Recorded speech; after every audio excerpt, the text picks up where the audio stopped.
નમસ્કાર વિદ્યાર્થી મિત્રો. અગાઉના લેક્ચરમાં આપણે વેનિસિંગ એનિમલ્સ વિનાશ થતા પ્રાણીઓ પ્રત્યે ગેરાલ્ડ ડ્યુરેલ જે એમની લાગણી બતાવી હતી એ એમના સમરીના પોઈન્ટ્સમાં આપણે જોઈ ગયા હતા કે એમનો પ્રાણી પશુ પ્રેમ અહીંયા આપણને દેખાય છે.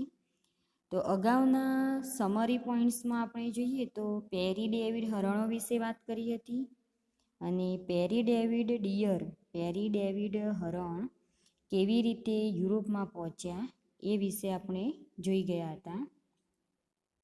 હવે આપણે બીજા વેનિસિંગ એનિમલ્સના સમરી પોઈન્ટ્સની મિત્રો વાત કરીશું. આપણે નાવ we C ડ્યુરેલ્સ experience at વિપ્સનેડ zoo. ડ્યુરેલનો વિપ્સનેડ પ્રાણી સંગ્રહાલયમાં એમનો અનુભવ કઈ રીતના હતો એ જોઈએ મિત્રો. When Durrell was working at Whipsnade Zoo for newly born Perry David deer were sent over from Woburn for two-hand rear. In the beginning, they did not know what the feeding bottle was for, and they had to hold them firmly between their knees and force them to drink. જો મિત્રો અહીંયા when Durrell was working at Whipsnade Zoo, તો જ્યારે ડ્યુરેલ એમ કે વિપ્સનેડ પાર્કમાં કામ કરતા હતા ત્યારે નવા જન્મેલા newly born Pere David dear નવા જન્મેલા પેરી ડેવિડ હરણોને જ્યારે ક્યાંથી લાવવામાં આવ્યા હતા? વોરબનમાંથી. તો ઉછેર માટે મોકલવામાં આવ્યા હતા. તો જુઓ ડ્યુરેલ કયા પાર્કમાં કામ કરતા હતા? વિપ્સનેડ ઝૂ. ડ્યુરેલ જ્યારે વિપ્સનેડ પ્રાણી સંગ્રહાલયમાં કામ કરતા હતા ત્યારે એ જગ્યાએ નવા જન્મેલા પેરી ડેવિડ હરણોને વોરબનમાંથી ત્યાં ઉછેર માટે લાવેલા હતા. ઇન ધ બિગિનિંગ, હવે શરૂઆતમાં જોઈએ તો they did not know what the feeding bottle was. હવે જ્યારે મીન્સ કે વિપ્સનેડ પ્રાણી સંગ્રહાલયમાં હતા ત્યારે શરૂઆતમાં ઇન ધ બિગિનિંગ એટલે શરૂઆતમાં એમને ખબર જ નહોતી કે બોટલ શું હોય. વોટ ધ ફીડિંગ બોટલ, કે ખવડાવવા માટેની બોટલ શું હોય એ વિશે એ જાણતા ન હતા. તો જુઓ they had to hold them firmly between their knees and force them to drink. હવે એમને ખબર જ નહોતી કે શરૂઆતમાં ખવડાવવા માટેની બોટલ શું હોય એમ. તો એવો તે જાણતા ન હતા અને તેમને તેમના ઘૂંટણો વચ્ચે ચુસ્ત રીતે પકડીને તેમને પીવા માટે દબાણ કરવું પડતું હતું. અહીંયા જુઓ નીઝ એટલે ઘૂંટાણ, એનો મિનિંગ થશે, અને ફોર્સ એટલે દબાણ. તો જુઓ એ જે પ્રાણી જે હતું વિપ્સનેડના જે પ્રાણીઓ હતા એમને કઈ રીતે પીવડાવતા હતા? જુઓ કે ઘૂંટણો વચ્ચે એમને they hold them firmly between their knees, ઘૂંટણો વચ્ચે તેમને પકડીને, હોલ્ડ એટલે પકડવું, પકડીને ધેમ ટુ ડ્રિંક એ પ્રાણીઓને પીવડાવતા હતા. પીવડાવવા માટે એ લોકો દબાણ કરતા હતા.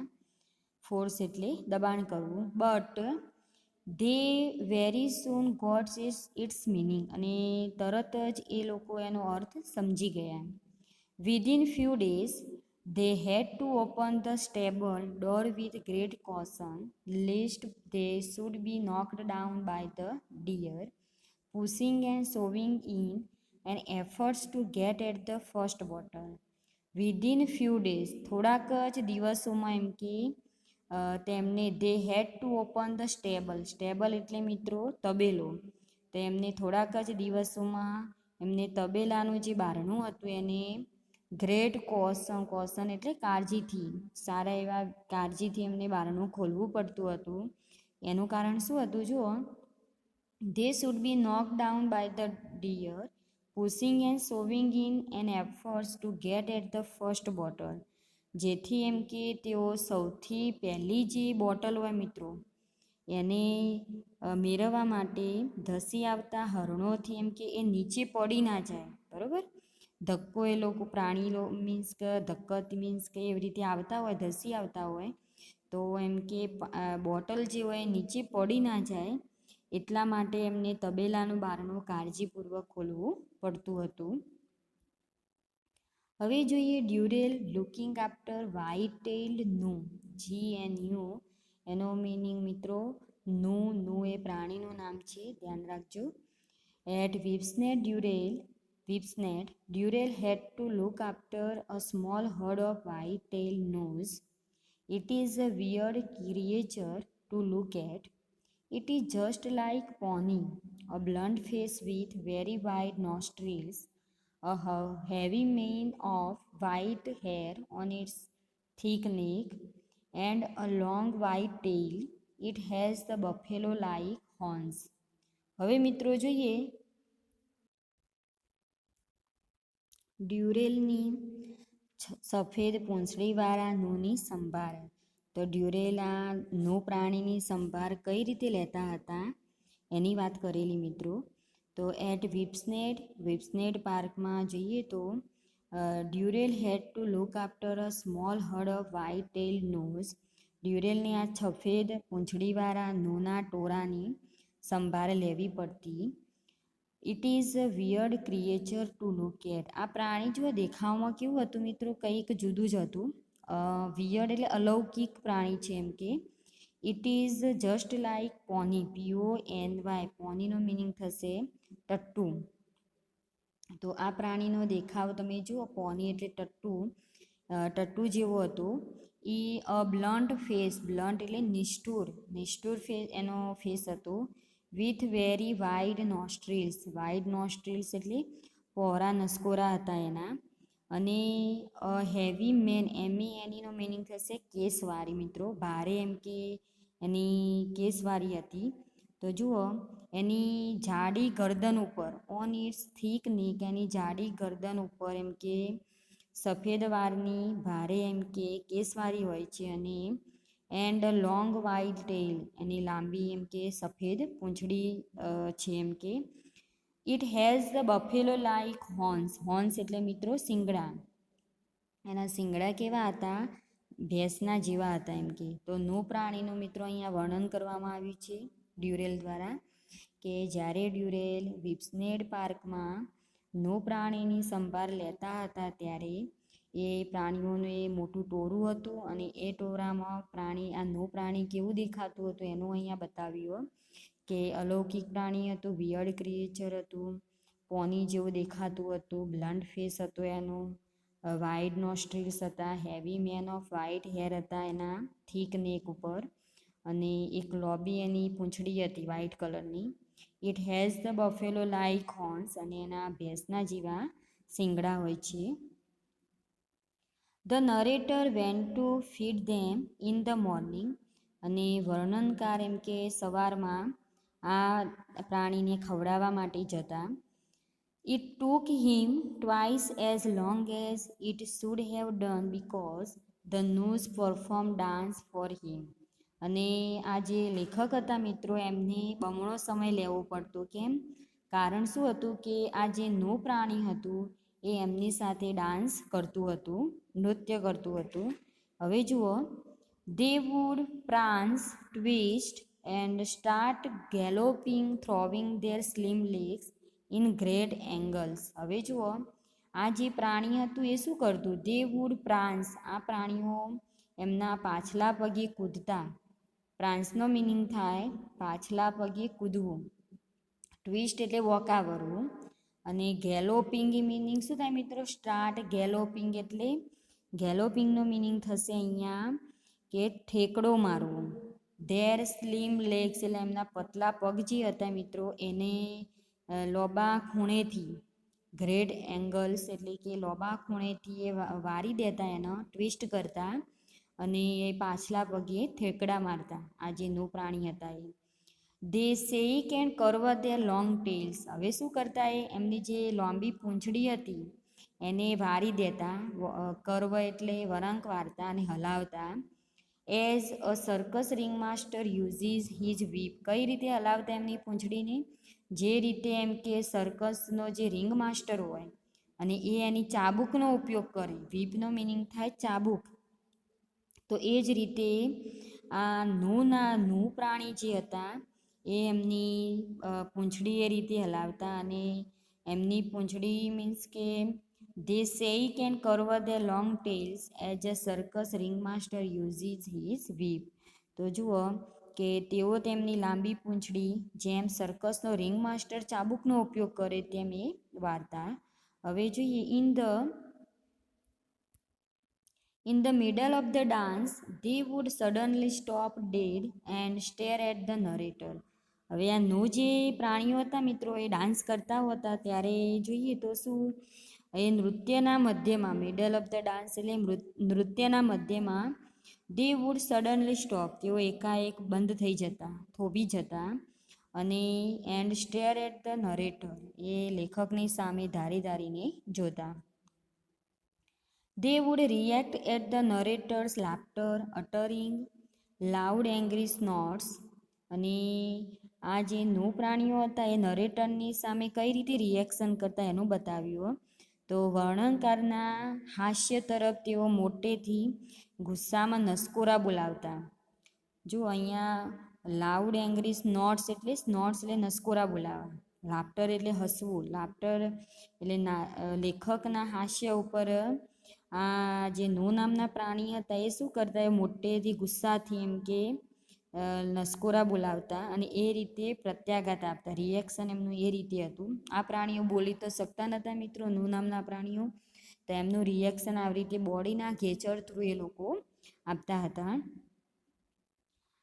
It is difficult to imagine how anyone had the heart to kill these agile and amusing deer. હવે મિત્રો ગેરાલ્ડ ડ્યુરેલ આપણને એમ કહે છે કે ઇટ ઇઝ ડિફિકલ્ટ ટુ ઇમેઝિન, તો એવી કલ્પના કરવી તો એમ કે આપણા માટે ઇમ્પોસિબલ, અશક્ય છે એમ કે how anyone had the heart to kill these agile and amusing deer, તો એવી કલ્પના કરવી અશક્ય છે કે આવા ચપર, બરાબર, આવા અઝાઇલનો મિનિંગ થાય ચપર અને એમ્યુઝિંગ ડિયર એટલે કે આવા આનંદદાયક હરણોને મારી નાખવાનું એમ કે મન કેવી રીતે થાય, બરાબર. HURT થશે અહીંયા.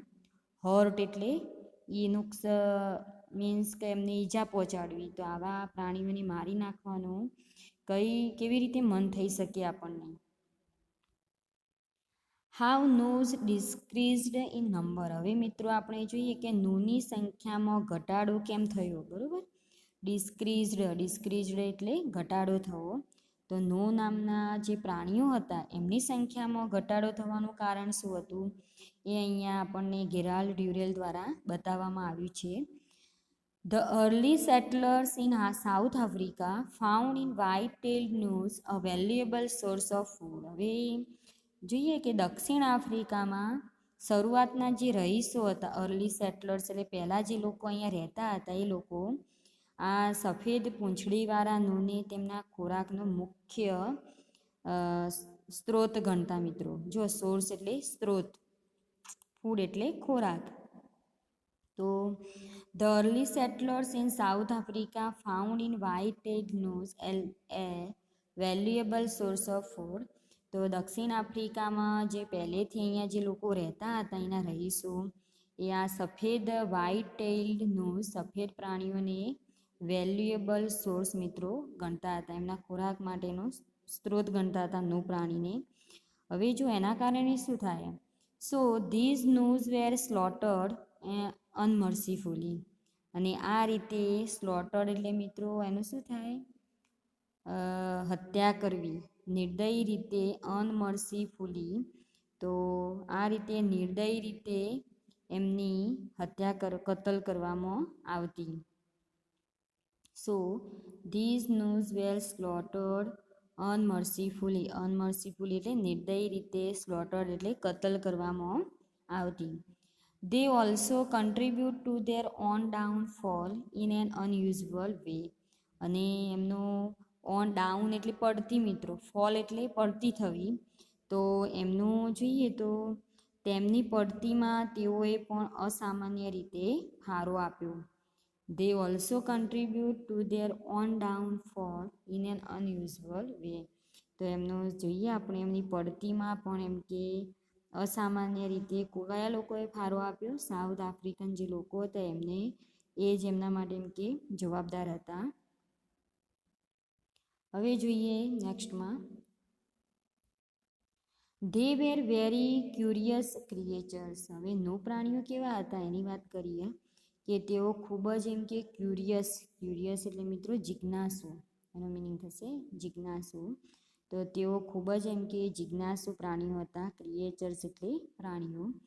Van they saw the ox drawn wagons of the early settlers, they would dance and gallop round the wagons in circle, snorting and kicking their heels and suddenly stopping to stare. હવે જુઓ કે આ પ્રાણીઓ કેવા હતા એની વાત કરીએ તો જુઓ કે જ્યારે તેઓ બળદથી ખેંચાતું ગાડું જોતા, કોઈ ગાડાને જોઈ જતા નો પ્રાણીઓ તો શું કરતા? તેઓ ગાડાની આજુબાજુ they would dance and gallop round the wagons in circle. તેઓ વેગન્સ એટલે મિત્રો ગાડું, તો તેઓ ગાડાની આજુબાજુ વર્તુળાકાર રીતે સર્કલમાં એમ કે તેઓ ડાન્સ કરતા, બરાબર, ગાડાની આ વર્તુળાકારે નૃત્ય કરતા. ગેલોપ એટલે થેકડો મારતા. સ્નોર્ટિંગ એટલે નસકોરા બોલાવતા. અને કિકિંગ ધેર હીલ્સ, તેમના જે એમની જે એડીઓ હતી એનાથી એ લોકો લાત મારતા. કિક એટલે લાત મારવી, તો એ રીતે લાત મારતા. And suddenly stopping to stare, અને અચાનક જ એઓ સ્ટોપ થઈ જતા, બરોબર. These habits of running and stopping to stare before they were out of range. અને આ રીતે તેઓ એકાએક રેન્જ બહાર જાય તે પહેલાં તેઓ અટકી જતા અને એકી નજરે જોઈ રહેતા હતા. સ્ટેર એટલે જોઈ રહેવું. They were used by sportsmen for rifle practice. અને આ પ્રાણીઓનો મિત્રો ઉપયોગ ક્યાં કરવામાં આવતો હતો? જુઓ, રમતવીરોએ તેમનો ઉપયોગ બંદૂકના મહાવરા માટે કર્યો. They were used by sportsmen for rifle practice. આ નો પ્રાણીઓનો ઉપયોગ મિત્રો રમતવીરો કરતા એમના રાઇફલ્સ માટે, બંદૂક માટે કરતા, બંદૂકના મહાવરા માટે કરતા. Thus, they were killed and their number decreased so rapidly that it is amazing that they did not become extinct. હવે જુઓ કે આ રીતે આ પ્રાણીઓનો ઉપયોગ થતો મિત્રો બંદૂકના મહાવરા માટે, અને આમ તેમને મારી નાખવામાં આવ્યા. Thus they were killed, એમને મારી નાખવામાં આવ્યા, અને એમની સંખ્યા એટલી બધી ઘટતી ગઈ કે એક નવાઈની વાત છે કે તેઓ નાશ પામ્યા. they did not become extinct. તો જુઓ કે એટલી બધી ઘટી ગઈ એમની સંખ્યા કે એક નવાઈની વાત તો એ છે કે એમેઝિંગ વસ્તુ એ છે આપણા માટે કે તેઓ નાશ પામ્યા, જેથી આજે તેઓ હજારોની નીચે એમ કે જીવતા બચ્યા છે. જુઓ, today they are under 1000 left alive. આજે આપણે હજારોની નીચે એમના થોડી પ્રજાતિ એમ કે બચી છે એમ કે. If they were to become extinct, South Africa would have lost one of the most amusing and talented of her native creatures. અને જો સાઉથ આફ્રિકાના લોકો થોડા મીન્સ કે એના તરફ થોડી એમ કે થોડી કેર લીધી હોત આ પ્રાણીઓની, એમ કે સાઉથ આફ્રિકન લોકો આ પ્રાણીના વિનાશને અટકાવવા માટેના પ્રયત્નો કર્યા હોત તો આટલી બધી સંખ્યામાં પ્રાણીઓ ઘટ્યા ન હોત. જુઓ કે જો તેઓ નાશ પામશે તો દક્ષિણ આફ્રિકા એમ કે આ પ્રાણીઓની સંખ્યામાં ઘટાડો થશે તો સૌથી પહેલાં તો લોસ કોને જશે એની વાત કરીએ. સૌથી વધારે લોસ એમ કે સાઉથ આફ્રિકામાં થશે. જુઓ કારણ શું એનું કે South Africa would have lost one of the most amusing and talented of her native creature. અને જો આમના આમ થતું રહેશે, આ પ્રાણીઓનો ખોરાક તરીકે ઉપયોગમાં લેવાતું રહેશે, એમના બંદૂકના પ્રેક્ટિસ માટે મહાવરો થતો રહેશે, તો એનું શું એમને મારી નાખવામાં આવશે તો સૌથી વધુ લોસ એમ કે સાઉથ આફ્રિકા લોકોને થશે કે દક્ષિણ આફ્રિકા તેનું સૌથી આનંદદાયક અને હોશિયાર, એમ્યુઝિંગ એટલે આનંદદાયક, ટેલેન્ટ એટલે હોશિયાર એમનું જે પ્રાણી છે મિત્રો એને ગુમાવશે એમ કે. And antelope whose actions could enliven any landscape however dull, એમ કે ડલ એટલે નીરસ, એમ કે એમનો પ્રદેશ કેવો થઈ જશે, નીરસ થઈ જશે. તો જેની ક્રિયાઓ એમ કે ગમે તેવા નીરસ પ્રદેશને પણ જીવંત કરે છે. એમ કે આ પ્રાણી એવું હતું, આ જે નો નામનું જે પ્રાણી હતું એક એવું હતું કે જે ડલ પ્રદેશ હોય તો એને પણ એ આનંદદાયક બનાવતું. Now we see narrator's concern for the vanishing animals.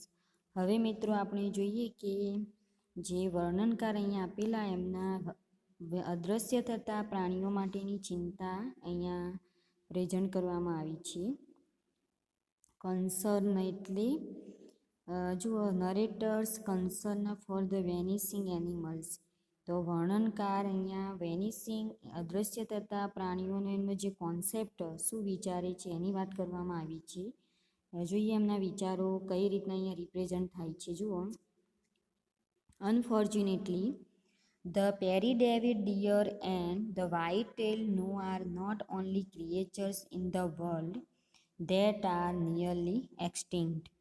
કમનસીબે શું છે, અનફોર્ચ્યુનેટલી એટલે કમનસીબે એમ કે પેરી-ડેવિડ હરણ અને નોઝ એમ કે સફેદ પૂંછડીવાળા પ્રાણીઓ માત્ર એ પ્રાણીઓ નથી કે જે વિનાશની નજીક છે, નિયરલી એક્સટિંક્ટ એટલે મીન્સ કે અહીંયા ઘેરાલ ડ્યુરેલ આપણને એમ કહે છે કે એમ કે પેરી-ડેવિડ હરણ અને સફેદ પૂંછડીવાળા પ્રાણીઓ જેમ કે વિનાશની નજીક છે એવું નથી મિત્રો. જુઓ, the list of creatures that have vanished altogether is long melancholy one. તો જુઓ એમ કે જે પ્રાણીઓ એમ કે બિલકુલ અદૃશ્ય થઈ ગયા છે તેમની યાદી બહુ લોબી અને ગમગીની ભરી છે મિત્રો. મેલેન્કોલી એમ કે આપણા માટે એક ગમગીની છે, આપણે એના પ્રત્યે થોડા જાગૃત બનવું જોઈએ એમ કહીએ છીએ આપણને. As man spread across the earth, હવે જુઓ જેમ એમ કે માણસ પૃથ્વી ઉપર ફેલાતો જશે, he made the most terrible havoc of among the wild life. જુઓ જે રીતે એમ કે as man spread across the earth, જેમ માણસનો એમ કે પૃથ્વી ઉપર જેમ માણસ પૃથ્વી ઉપર ફેલાતું જશે એમ કે એ રીતે he made the most terrible havoc among the wild life. તો એ એમ કે સૌથી વધુ એમ કે જે વન્યજીવોમાં એ વિનાશ સર્જશે એમ કે. વેનિસિંગ એનિમલ્સનું કારણ શું મિત્રો, હ્યુમન બીઇંગ્સ, બરાબર. He made the most terrible havoc એટલે ભયંકર પરિસ્થિતિ થશે વ્યક્તિ. He made the most terrible havoc of among the wild life. તો જેમ જેમ માણસોનો પૃથ્વી ઉપર ફેલાતો થતો જશે મિત્રો એમ એમ કે વન્યજીવોનો નાશ થશે, આપણો જે વન્યજીવો એ ખતરામાં એમ કે મુકાશે. હવે જુઓ, in the last decade much has been done for the protection of wild life. તો આપણે બધા એમ કે જુઓ એમ કે વન્યજીવોના રક્ષણ માટે છેલ્લા દાયકામાં ઘણું કામ થયું છે. લાસ્ટ ડિકેડ એટલે છેલ્લા દાયકામાં, લાસ્ટ ડિકેડ છેલ્લા દાયકામાં બહુ બધું કામ થયું છે. Has been done for the protection of wild life. Protection એટલે રક્ષણ, વન્યજીવોના, વાઇલ્ડ લાઈફ એટલે વન્યજીવ, વન્યજીવોના રક્ષણ માટે એમ કે બહુ બધું કામ થયું છે એમ કે. અભયારણ્યો અને sanctuaries and reserves have been started, અને અભયારણ્યો અને અનામતો શરૂ કરવામાં આવ્યા છે. Though much is being done, એમાંના તો બહુ બધા કામ આપણે એમ કે કરવાના છે, હજુ બાકી છે એમ કે ઘણું કામ કરવાનું છે. There is still a very great deal to do, અને કમનસીબી આપણી એ છે કે there is still a very great deal to do, આપણે મોટા ભાગનું ઉપયોગી કામ. જુઓ, unfortunately the majority of useful work in animal preservation has been done mainly four those animals which are economically important. તો આપણી કમનસીબી કહીએ અનફોર્ચ્યુનેટલી અહીંયા એનો મિનિંગ થશે કમનસીબી મોટાભાગનું એમ કે ઉપયોગી કામ, the majority of useful work, મોટાભાગનું ઉપયોગી કામ આર્થિક રીતે ઉપયોગી પ્રાણીઓના બચાવ માટે જ થયું છે. There are many obscure species of no economic importance are protected only on paper. અને ઘણી બીજી પ્રજાતિઓ કે જે અજાણી છે મિત્રો, ઘણા એવા અનનોન ક્રિએચર્સ છે એમ કે there are many obscure species of no economic importance are protected only on paper. અને એવા ઘણી બીજી પ્રજાતિઓ છે કે જેમનું કોઈ આર્થિક મહત્ત્વ નથી, નો ઇકોનોમિક ઇમ્પોર્ટન્સ, અને એમનું કોઈ રક્ષણ પણ નથી મિત્રો. એ પ્રાણીઓનું કોઈ રક્ષણ આપવામાં આવતું નથી. એમનું રક્ષણ માત્ર શેના ઉપર? ઓનલી ઓન પેપર, ફક્ત કાગળો ઉપર જ એ કામ રહી ગયું છે. વાતો કરી દીધી બધી કે આ પ્રાણીઓના રક્ષણ માટે આ કરવું જોઈએ, બધા નિયમો લાવી દીધા, પણ હજુ એનું પાલન થયું નથી. Man for all his genius cannot create, not can he recreate a species he has destroyed. અહીંયા જુઓ કે માણસ તેની બધી જ પ્રતિભા સાથે એમ કે નાશ કરેલી પ્રજાતિનું સર્જન કે પુનઃસર્જન કરી શકતો નથી. જુઓ અહીંયા એક મસ્ત ગેરાલ્ડ ડ્યુરેલ દ્વારા અહીંયા સારો એવો મેસેજ પ્રોવાઈડ કરવામાં આવ્યો છે કે માણસ એમ કે એના પ્રતિભાથી, એની જીનિયસથી એમ કે આ પ્રજાતિનું સર્જન કે પુનઃસર્જન, રિક્રિએટ એટલે પુનઃસર્જન એમ કે કરી શકતો નથી. જેનું નાશ કરી દીધો મિત્રો, એનું ફરીથી પુનઃસર્જન થઈ શકતું નથી. અહીંયા ગેરાલ્ડ ડ્યુરેલ આપણને મેસેજ પ્રોવાઈડ કરે છે. Now we see there would be a great outcry. અને જુઓ, if anyone suggested pulling down the tower of London and the unique and wonderful species of animals which has taken hundreds of years to develop the present stage are not snuffed out like a candle without any voice of protest. તો અહીંયા આપણને Gerald ડ્યુરેલ એમ કહે છે કે there would be a great outcry if anyone suggested pulling down the tower of London. એમ કહેવામાં આવ્યું કે લંડનના ટાવરને તોડી ના પાડવાનું સૂચન આવે મિત્રો, તો બહુ બધી રાડારાડ થઈ જશે. આઉટક્રાય એટલે બહુ બધા દોડે આવશે. અને પ્રજાતિઓ એમ કે જે હાલના તબક્કે પહોંચી છે, હાલ જે પ્રજાતિ wonderful species of animal which has taken hundreds of years to develop, કે જેને ડેવલપ થવામાં બહુ બધા હજારો વર્ષ લાગ્યા છે, એમના અસ્તિત્વને એમ કે કઈ રીતના કરી દેવામાં આવ્યું? જુઓ, સ્નફડ આઉટ લાઇક અ કેન્ડલ, અને એમને એ રીતે ઓલવી દેવામાં આવ્યા છે without any voice of protest, અને એમના વિરુદ્ધમાં કોઈ અવાજ સાંભળવા મળતો નથી. તો મિત્રો અહીંયા જોઈએ આપણે કે લોકો એમ કે એમના બિલ્ડિંગ્સ બનાવવા માટે જે વન્ય જીવ આપણે જે કહેવાય એનો નાશ કરી રહ્યા છે. તો અહીંયા આપણને પ્રાણીઓને બચાવવા માટેની વાત કરી છે ગેરાલ્ડ ડ્યુરેલે, કે જે પ્રજાતિઓને બહુ બધા વર્ષ લાગ્યા છે, અહીંયા હજારો વર્ષ લાગ્યા છે, તો એમના અસ્તિત્વને ટકાવી રાખવું એ આપણી ફરજ છે. તો હવે એ પ્રાણીઓનો જે મીન્સ કે વિનાશ થઈ રહ્યો હતો એમના વિરુદ્ધમાં આપણે અવાજ ઉઠાવવો જોઈએ. હાલ એમ કે એવો કોઈ વોઇસ આપણને સાંભળવા મળતો નથી. Now we see some short questions. Answer the following questions in 1 or 2 sentences each. જુઓ, who are the strange group of refugees. તો નિર્વાસિતોનું અજાણ્યું ઝુમખું કોનું છે? અહીંયા એ વાત કરીએ. જવાબ જોઈએ એનો. Strange group of refugees consist of those animals who did not come there for usual reason, driven by either religious or political persecutions from their own country. તો અહીંયા જોઈએ તો they came there by chance and in doing so they were saved from extermination. તો અહીંયા નિર્વાસિતોનું અજાણ્યું ઝુમખું એવા પ્રાણીઓનું બનેલું હોય કે જેઓ સામાન્ય કારણોસર આવ્યું ન હતું, કો તો ધાર્મિક કે રાજકીય અથડામણને કારણે તેમના દેશમાંથી અહીં આવ્યા અને તેઓ અહીં આકસ્મિક રીતે આવ્યા અને તેમ થવાથી તેઓ સંહારથી બચી ગયા. એક્સટરમાઇનેશન એટલે સંહાર. બીજો પ્રશ્ન મિત્રો, why are Pere David deer so named?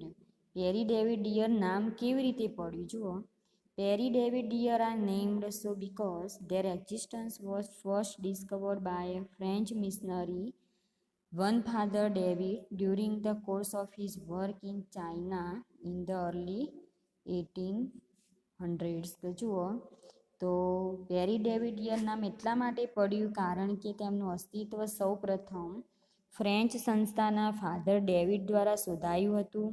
તેમના ચીનમાં કાર્યક્રમ દરમિયાન તે 18મી સદીમાં શોધાયું હતું. Name two creatures which are extinct in the wild state but survive in zoos. હવે એમ કે અહીંયા એવા બે પ્રાણીઓના નામ આપો કે જે જંગલી દુનિયામાંથી અસ્તિત્વ ગુમાવી ચૂક્યા છે પણ પ્રાણી સંગ્રહાલયમાં અસ્તિત્વ ધરાવે છે. તો જુઓ, Pere David deer and now are almost extinct in the animal state but they survive only in the zoos. અહીંયા આપણે વાત કરી મિત્રો, બે જ પ્રાણીઓ હતા, એક પેરી ડેવિડ હતું અને એક નો નામનું પ્રાણી હતું કે જે નો નામના હરણો, એમ કે પેરી ડેવિડ ડિયર અને નો નામના હરણો હતા એ જંગલી દુનિયામાંથી નાશ પામ્યા છે પણ માત્ર પ્રાણી સંગ્રહાલયમાં જ જીવે છે. Why did Gerald Durrell move around the zoo at midnight? હવે ગેરાલ્ડ ડ્યુરેલ એમ કે મધ્યરાત્રિએ પ્રાણી સંગ્રહાલયમાં શા માટે ઘૂમે છે? મૂડ એટલે ઘૂમવું. તો Gerald Durrell moved around the zoo newly born Pere David deer which were sent over from વોર્બન from them to hand rear. Gerald Durrell વોર્બનમાંથી મોકલાવવામાં આવેલ નવા જન્મેલા પેરી ડેવિડ ડિયરની સંભાળ માટે ઘૂમતા રહેતા અને આ હરણો ત્યાં એમ કે એમના હાથ નીચે ઉછેર માટે લાવવામાં આવ્યા. હેન્ડ રિયર એટલે હાથ નીચે એમના ઉછેર માટે લાવવામાં આવ્યા હતા. તો મિત્રો, અહીંયા તમારો જે યુનિટ 1માં વેનિસિંગ એનિમલ્સ જે સ્ટોરી હતી એ અહીંયા એની સમરી કમ્પ્લીટ થાય છે. હવે બાકીના જે એના પોઈન્ટ્સ રહી ગયા એની વાત આપણે નેક્સ્ટ લેક્ચરમાં કરીશું. Thank you.